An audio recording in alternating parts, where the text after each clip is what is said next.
ശരിക്കില്ല നമുക്ക് ഈ അങ്ങനല്ല നമ്മള് പിന്നെ ഈ വിലപ്പെട്ട സമ്മാനങ്ങൾ കൊടുക്കണ്ടേ ശരിക്കും കല്യാണത്തിന് മുമ്പാണെങ്കിൽ ഒരൊറ്റ വാക്ക് മതി അതാണ് സമ്മാനം ഒന്നും വേണ്ട മറ്റൊരു കുറെ പൈസ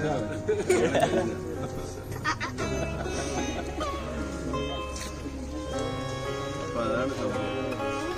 പക്ഷെ എന്നാലോ എന്താ അറിയോ ഇപ്പൊ നമ്മളിപ്പോ പ്രണയിച്ച് ഇപ്പൊ 3 കൊല്ലം പ്രണയിച്ചല്ല 3 കൊല്ലം എക്സ്പീരിയൻസ് വേറെ സംഭവങ്ങൾ ഒന്നുമില്ല ഒരേ സമയം ഒരുപാട് നേരം സൈക്കിണ്ടി വരുമല്ലോ രണ്ടാളും അങ്ങോട്ടും ഇങ്ങോട്ടും അതൊരു വേറെ എക്സ്പീരിയൻസ്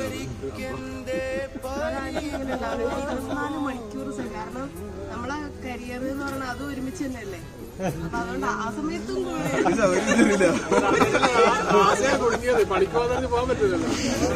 പക്ഷെ ഇതന്നെ ഇതിലെന്നെയാണ് കേട്ടോ നമ്മളെ ഇടയിലുണ്ടായിരുന്ന പിന്നെ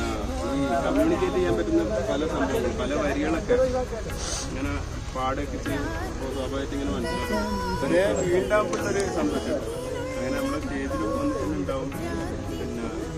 ജീവിതത്തിലൊക്കെ വന്നിട്ടുണ്ടാവുന്ന സംഭവം അപ്പൊ അങ്ങനെ നമ്മൾ പ്രണയിക്കുകയും സ്നേഹിക്കുകയൊക്കെ ചെയ്യുമ്പോൾ ഒരേ ദൈവം എന്താണെന്നൊക്കെ അറിയാൻ പറ്റുമോ